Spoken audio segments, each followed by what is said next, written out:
Hello students, मैं सूरज जादौन, आपका हमारी एक और नई वीडियो में स्वागत है। ये क्लास 12th के chapter electric charge and field से गॉस प्रमेय को हम बताने जा रहे हैं। तो चलिए शुरू करते हैं। तो गॉस प्रमेय क्या होती है कि आपने इलेक्ट्रिक फ्लक्स को पढ़ा था। इलेक्ट्रिक फ्लक्स क्या होता था कि किसी भी सरफेस से जो इलेक्ट्रिक फील्ड लाइंस पास हो रही हैं, जो कि उस सरफेस से परपेंडिकुलरली पास होंगी, उसको उस सरफेस से क्या बोला जाएगा? इलेक्ट्रिक फ्लक्स बोला जाएगा, जिसको हम लोग फाई ई से रिप्रेजेंट करते थे।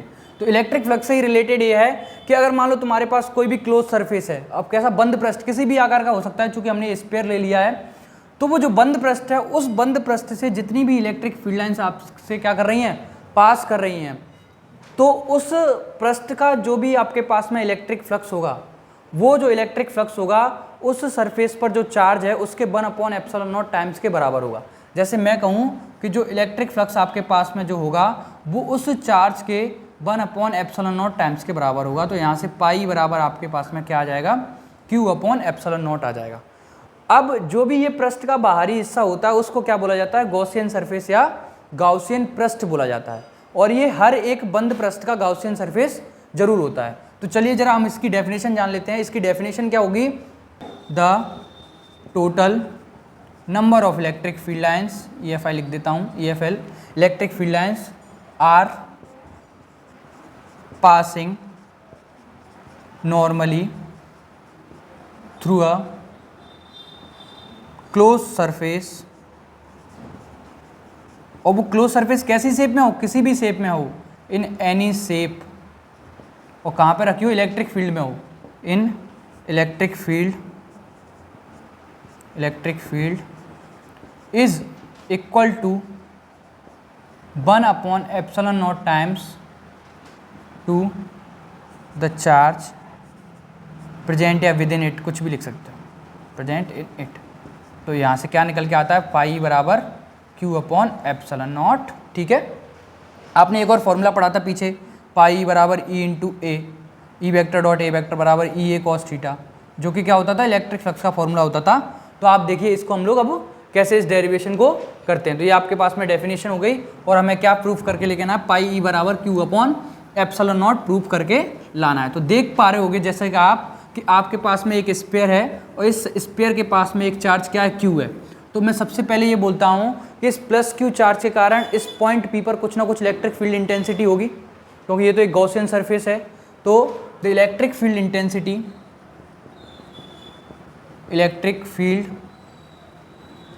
Intensity due to +Q charge, इस +Q चार्ज के लिए क्या होगी? इस पॉइंट P पर कुछ ना कुछ इलेक्ट्रिक फील्ड इंटेंसिटी जरूर होगी।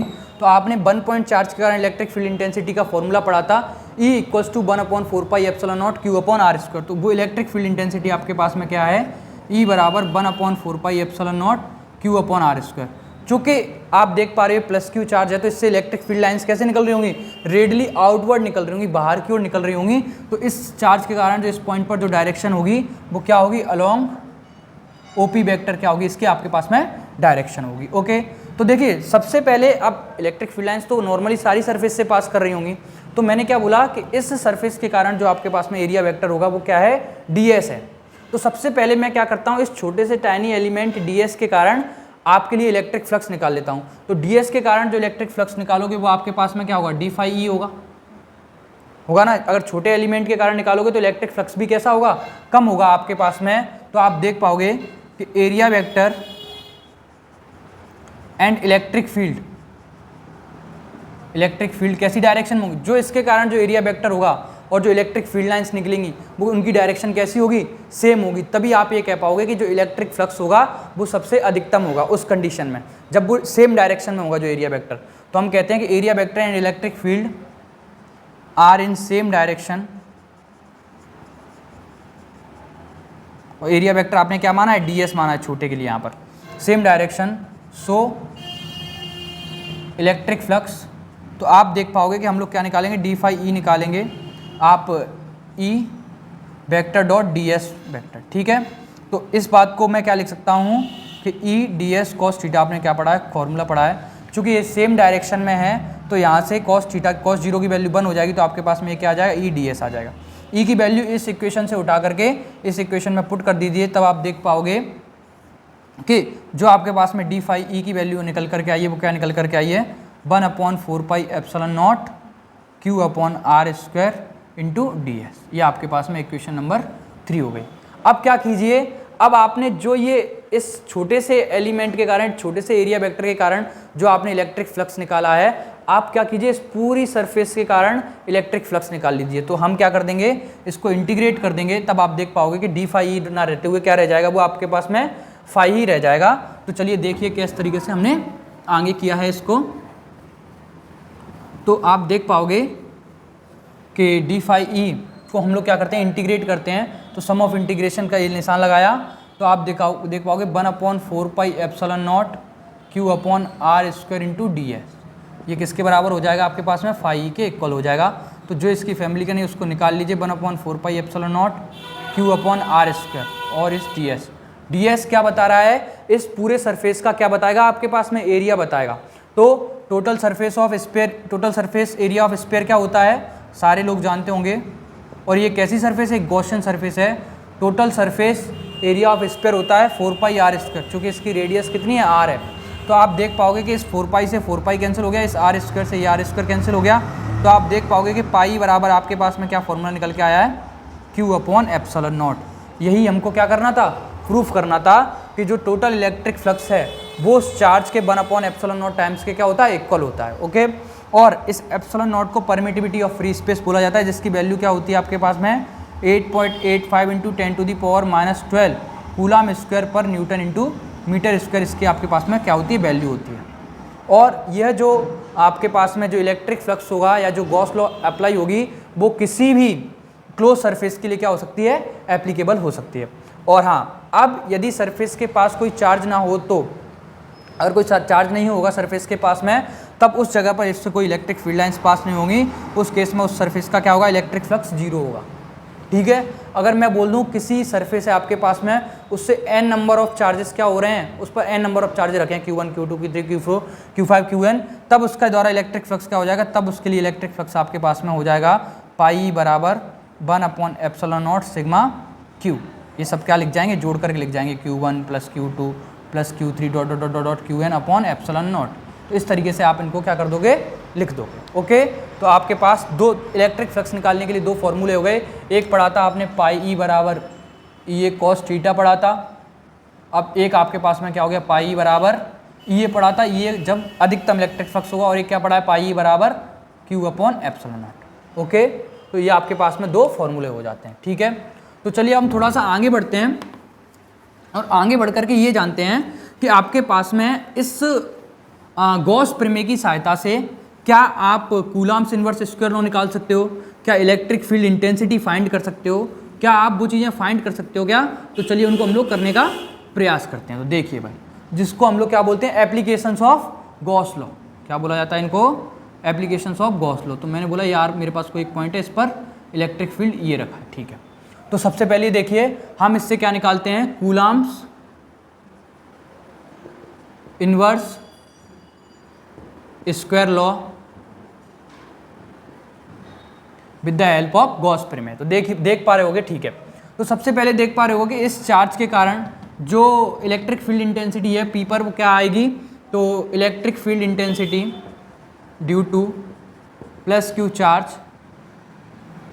एट पॉइंट पी पर क्या बनेगी आपके पास में, बनेगी E बराबर 1/4πε0 Q/r²। सारे लोग इसका क्या जानते होंगे, फॉर्मूला जानते ही होंगे। और इस सरफेस के लिए इलेक्ट्रिक फ्लक्स क्या हो जाएगा, electric flux linked with that surface. हमेशा इसको इस तरीके से ही लिखना है, लिंक विद दैट सरफेस, क्योंकि इलेक्ट्रिक फ्लक्स किसी सरफेस का ही होगा हमेशा, जिससे तो पाई बराबर क्या फॉर्मूला पढ़ते हो आप लोग, ई फॉर्मूला पढ़ते हो। क्या फॉर्मूला पढ़ते हो, पाई बराबर ई। तो मैंने बोला इसके लिए आपके पास में इलेक्ट्रिक फ्लक्स क्या हो गया, पाई = ई हो गया। तो इसको मैं इक्वेशन नंबर 1 दे देता हूँ, इसको इक्वेशन नंबर 2 दे देता हूँ। ओके, अब आप देख पाइए using Gauss law by Gauss law, Gauss law की सहायता से इलेक्ट्रिक फ्लक्स क्या होगा, क्योंकि इसके पास तो कुछ चार्ज भी है ना, तो हम जानेंगे तब इलेक्ट्रिक फ्लक्स क्या होगा, पाई बराबर Q/x/0। तो आप देख पा रहे होगे सर कि ये जो पाई है और ये जो पाई है आपस में कैसे हैं, बराबर हैं। जब ये आपस में बराबर हैं तो मैं इनको बराबर नहीं लिख सकता, लिख सकता हूँ फ्रॉम इक्वेशन 2 and 3। तो तो आप देख पाओगे कि ई ए इक्वल्स टू किसके बराबर आ जाएगा, क्यू अपॉन एप्सिलॉन नॉट के बराबर आ जाएगा आपके पास में। तब आप यहाँ पर देखिए ई की वैल्यू क्या दी हुई है, ई तो हमें निकालना ही है क्योंकि हमें इलेक्ट्रिक फील्ड इंटेंसिटी निकलेगी, फिर उसके बाद ही हम कुछ कर पाएंगे। तो देखिए ई बराबर क्या, मैं इसको ऐसे यहाँ पर ले सकता हूँ, ए को इस तरीके से एप्सिलॉन नॉट अपॉन क्यू, और ए क्या है, ए उस स्पेयर का क्या है, टोटल सरफेस एरिया है। टोटल सरफेस एरिया की वैल्यू क्या होती है, 4 pi r square epsilon not q. तो क्या मैं इसको व्यवस्थित रूप में नहीं लिख सकता, 1 upon 4 pi epsilon not q upon r square newton per coulomb. ये आपके पास में क्या निकल के आ गई, इलेक्ट्रिक फील्ड इंटेंसिटी निकल करके आ गई। ये आपके पास में क्या निकल के आ रही, इलेक्ट्रिक फील्ड इंटेंसिटी निकल करके आ गई 1 पॉइंट चार्ज के कारण। अब क्या निकालना है आपको, कूलम्स इनवर्स स्क्वायर निकालना है। तो मैं अज्यूम करता हूँ कि इस पॉइंट पर P पर अगर यहाँ पर कुछ वैल्यू प्लस क्यू चार्ज है, तो इस प्लस क्यू चार्ज के कारण इस पॉइंट पर एक unit positive test charge assume कर लेते हैं, जो कि इस अपने चार्ज के द्वारा इस पर क्या लगाएगा, कुछ ना कुछ फोर्स अप्लाई जरूर करेगा। तो मैं बोल देता हूँ कि इस पॉइंट P पर क्या रखा हुआ है, q naught positive test charge रखा हुआ है। तब आप देखोगे तब इलेक्ट्रिक फील्ड इंटेंसिटी का फॉर्मूला पढ़े थे, ई बराबर एफ अपॉन क्यू नॉट, और एफ बराबर क्या पढ़े थे, क्यू नॉट ई पढ़ा था। तो यहाँ से इस इक्वेशन से ई की वैल्यू यहाँ पर पुट कर दीजिए, तो क्यू नॉट ई बराबर 1 upon 4 pi epsilon not q upon r square. क्या आप देख पा रहे होगे कि जो फोर्स का फॉर्मूला निकल के आया है, q into q naught upon r square, यही आपके पास में क्या होता है, कूलम्स इनवर्स स्क्वायर लॉ होता है। यही आपके पास में क्या होता है, कूलम्स इनवर्स स्क्वायर लॉ होता है। ये बहुत ही इंपॉर्टेंट थ्योरम है, ये एमपी बोर्ड के एग्जाम में आ चुकी है। एमपी बोर्ड के एग्जाम में क्या कर चुकी है, ये थ्योरम आपके पास में आ चुकी है। और ये अगर 2 तरीके से पूछ सकता है, वो 1 point charge electric field intensity पूछ सकता है यूजिंग बाय गॉस लॉ, तब तक तो आपको यहाँ तक करके लाना है। अगर वो ये पूछता है कि गॉस लॉ की सहायता से आप कूलम्स इनवर्स स्क्वायर लॉ को ड्राइव कीजिए, तब आपको ये यहाँ तक करके लिख करके आना है। ओके, तो ये आपके पास में क्या हो जाती है, गॉस की थ्योरम हो जाती है, जो कि पाई बराबर ई ए और पाई बराबर क्यू अपॉन एप्सिलॉन नॉट को आपको इक्वली रखना है, याद ही रखना है, क्योंकि इन दोनों की वैल्यू आपस में कैसी होती हैं, बराबर होती हैं। और जब किसी सरफेस पर कोई एक चार्ज होता है तो उस चार्ज के लिए जो पाई बराबर क्यू अपॉन एप्सिलॉन नॉट होता है, अगर उस सरफेस के पास में कोई चार्ज नहीं है तो उस सरफेस का इलेक्ट्रिक फ्लक्स हमेशा क्या रहेगा, 0 रहेगा। और हमेशा ये ऐसा नहीं है कि सिर्फ गोले के लिए निकालें या सिलेंडर के लिए ही निकालें, ये आपके पास में किसी भी सरफेस के लिए निकाली जा सकती है, क्योंकि किसी भी सरफेस का एरिया वेक्टर हो सकता है। जब उसका एरिया वेक्टर होगा तो उससे इलेक्ट्रिक फील्ड लाइंस पास करेंगी, तो आपके पास में इलेक्ट्रिक फ्लक्स जरूर होगा। थैंक यू स्टूडेंट्स, आप सबको, आई होप आप सबको वीडियो पसंद आएगी। और अगर आपको वीडियो पसंद आया करे तो लाइक कीजिए, शेयर कीजिए, सब्सक्राइब कीजिए। और हाँ, हम लोग ये एमपी बोर्ड से तो जुड़े हुए हैं, ये बिहार बोर्ड और यूपी बोर्ड, चूँकि सीबीएसई में भी एक इम्पोर्टेंट थ्योरम है, तो आप लोग इसको करिए और आप हमसे जुड़े रहिए। Thank you students.